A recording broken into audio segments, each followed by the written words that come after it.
This is a 3-layer fabric stack that I use when I'm making the FlyingRC.net airplane protective covers.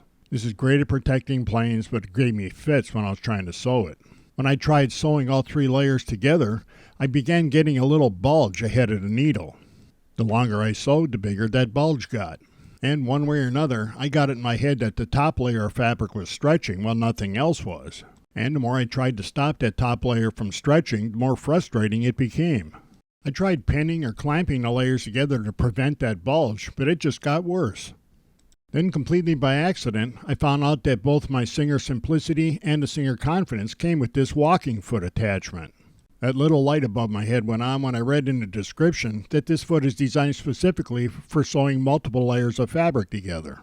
So now, instead of feeling just frustrated, I was feeling a little stupid too. This attachment is in effect tooling for this machine, and I should have caught on to that. This is the Singer walking foot that came with both of my Singer machines.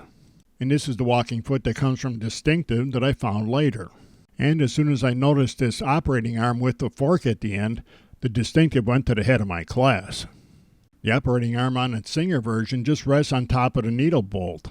There's a small spring inside of the unit that's supposed to keep that arm tight on that needle bolt. And that seems to work pretty well when you sew slowly. Step on the pedal a little bit to actually get things done, and that arm just can't stay on top of that bolt very tightly.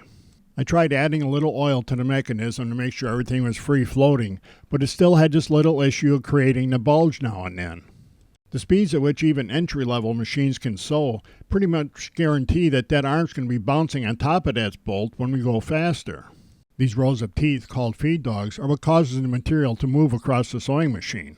Both of these walking feet have feed dogs built in that moves the top layer of fabric and is supposed to eliminate that bulge.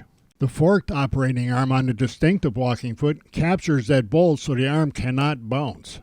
Attaching the Distinctive walking foot in place to the one from Singer eliminated that bulge that came sporadically even with the Singer walking foot.